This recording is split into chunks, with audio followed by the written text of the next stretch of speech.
Na sequência das entrevistas que vou passar a fazer no meu canal, hoje vou falar com o presidente do Centro de Estudos e Intervenção em Proteção Civil, Duarte. Ele será o meu convidado deste vídeo de hoje que vou passar a apresentar.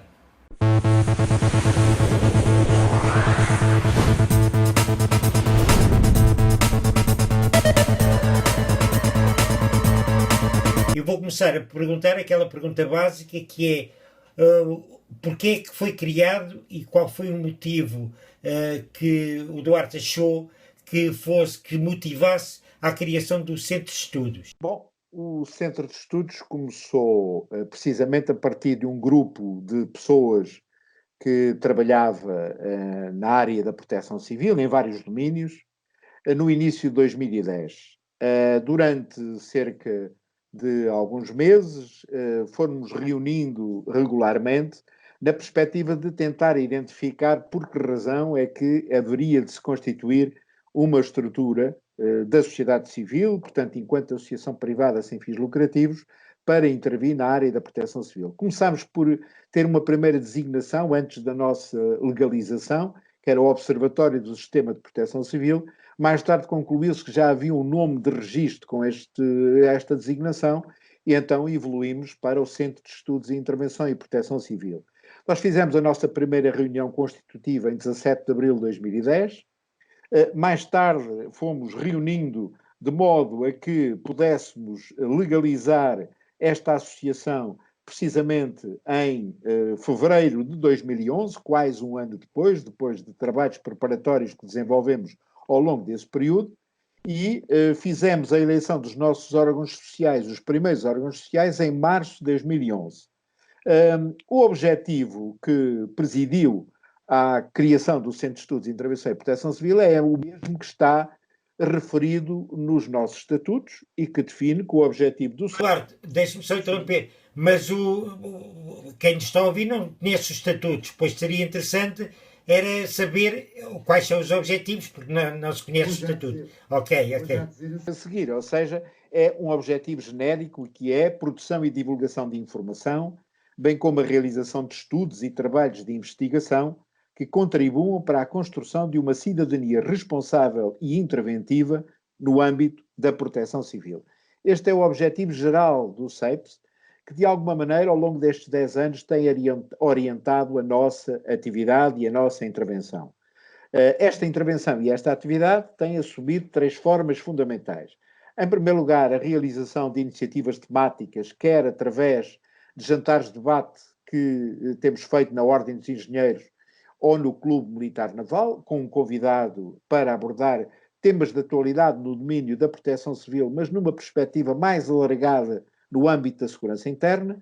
Depois iniciámos em abril de 2014 a edição mensal, regular desde então, da nossa newsletter, CPC Informa, e também temos intervido realizando estudos de vária ordem, dirigido a diversos domínios aplicáveis à proteção civil, nomeadamente elaborámos um relatório, que foi um dos relatórios elaborados por várias entidades a quando dos incêndios de Pedrógão e que permitiu, efetivamente, que tivéssemos uma perspectiva sobre aquela tragédia que assolou Portugal e que depois veio a ser, inclusivamente, citado por múltiplos intervenientes como um documento bastante, interventivo e de uma análise criteriosa e séria sobre essa ocorrência.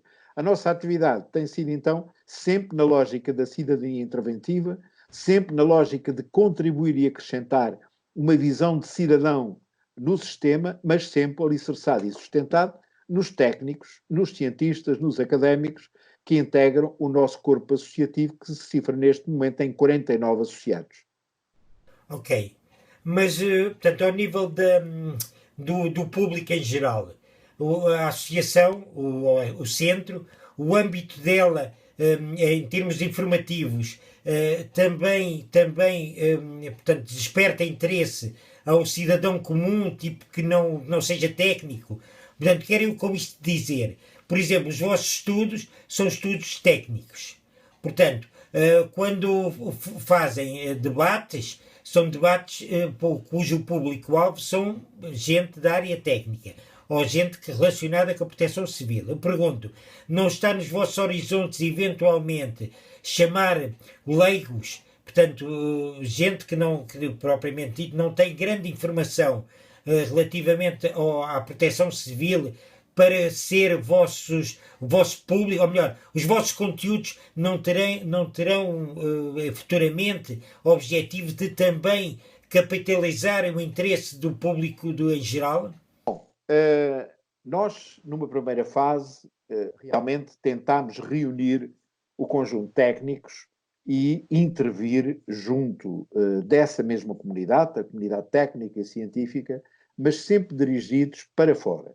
Ou seja, tivemos uma primeira fase que, se podemos dizer de alguma maneira, que atravessou esta década de consolidação do nosso projeto, de organização, de disponibilização de instrumentos de intervenção, de, através do SEIPS ou da newsletter do SEIPS, intervir com visões técnicas sobre o sistema e queremos, agora numa segunda fase, é um dos nossos objetivos de trabalho, alargar para o conjunto da sociedade. E como?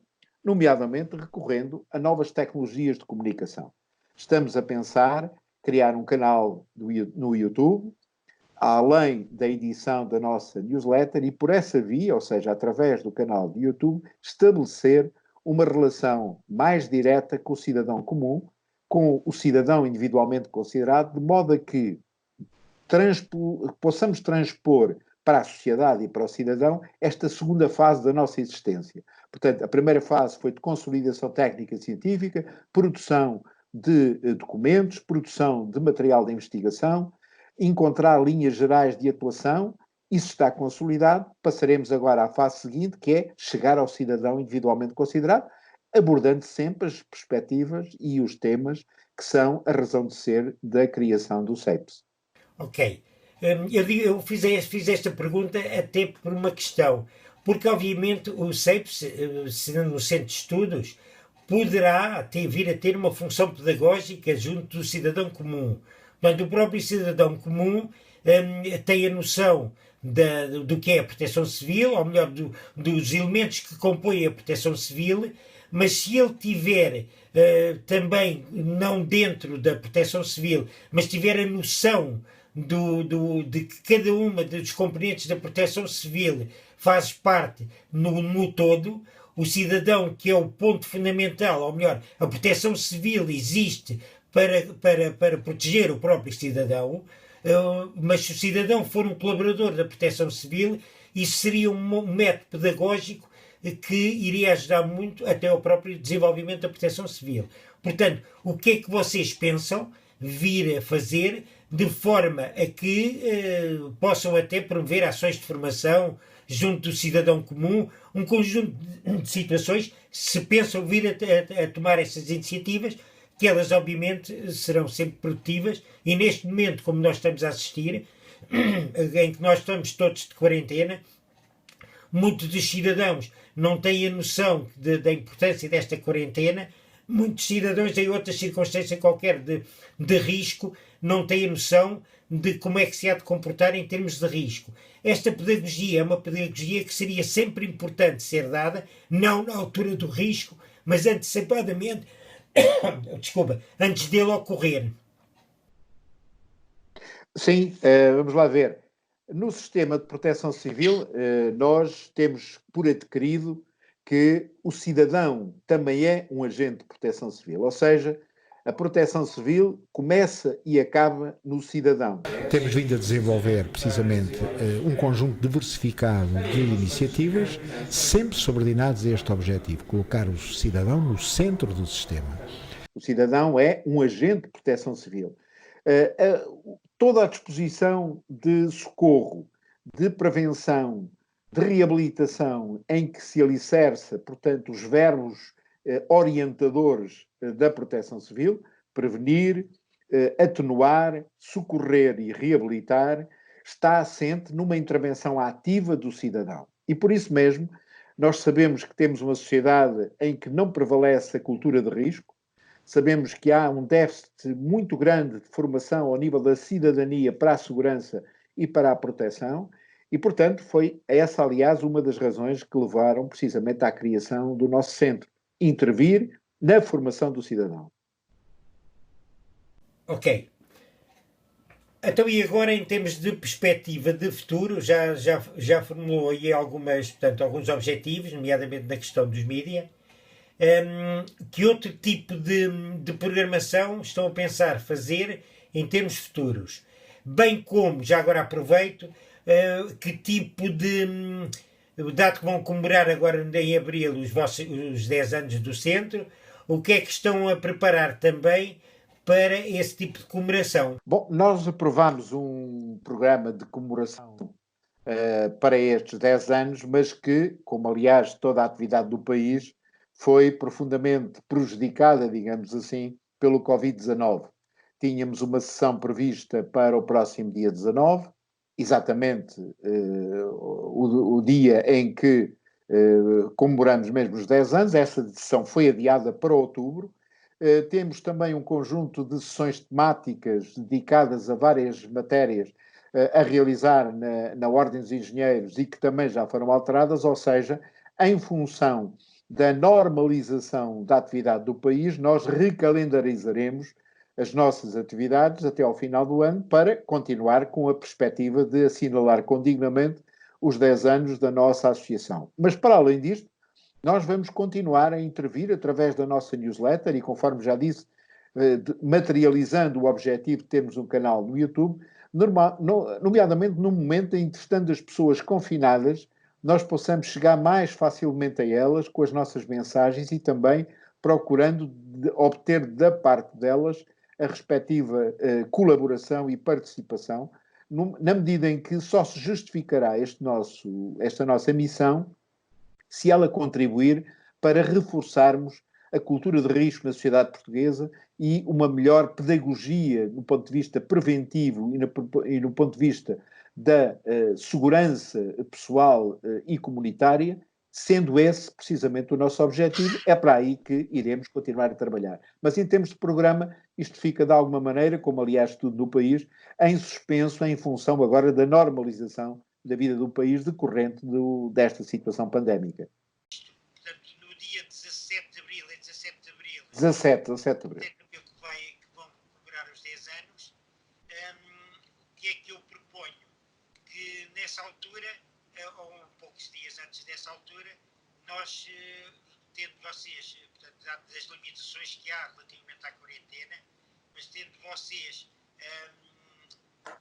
portanto, as limitações da quarentena, provavelmente seria interessante depois fazerem um vídeo, uma abordagem relativamente à própria SEIP, com todos os elementos que compõem a SEIP, ou que fundaram a SEIP. Já agora uma pergunta, uma curiosidade, quantos elementos fundaram a SEIP? Fomos 10, os fundadores são 10. O primeiro, o sócio número 1, é o atual presidente da Câmara de Mafra. Eu sou o sócio número 2 e depois seguem-se 8, todos eles ao tempo, portanto há 10 anos. Eu estava a terminar o meu mandato como presidente da Escola Nacional de Bombeiros. O engenheiro Alder Silva, portanto, na altura não era autarca, era vereador da Câmara de Mafra, e todos os restantes elementos são elementos que estavam, e ainda estão em alguns casos, outros já não, ligados ao sistema de proteção civil ou aos agentes de proteção civil, portanto, nomeadamente, ao tempo, o Serviço Nacional de Bombeiros e Proteção Civil, o Instituto de Meteorologia, o INEM, enfim, havia nestes 10 fundadores representantes ou pessoas oriundas dos mais diversificados agentes de proteção civil. Aliás, muitos deles, embora não pertençam já aos órgãos sociais, mas continuam como associados do SEIPS. Pronto, olha, eu agradeço a tua disponibilidade e posso pensar que vamos contar com mais abordagens, não propriamente desta área, mas outro tipo de abordagens que tivessem alguma relação também com a proteção civil ou com as situações que vão ocorrendo neste país agora, no momento tão conturbado em que vivemos. Podemos contar contigo para futuros vídeos. Claro que sim, e deixa-me aqui uma mensagem num momento em que é complicado e difícil e complexo para todos nós, sem exceção, desde os governantes ao cidadão individualmente considerado, apenas deixar aqui a mensagem de que tenhamos paciência, tenhamos calma, no sentido de respeitar escrupulosamente as medidas que foram decretadas e que têm em vista apenas e só salvaguardar-nos a todos nós, à comunidade que representa o país, e, portanto, resta-nos a nós, a cada um de nós, confinar-nos, fazendo a nossa parte a nosso favor e a favor dos demais. Ok. Então, obrigado. Ok.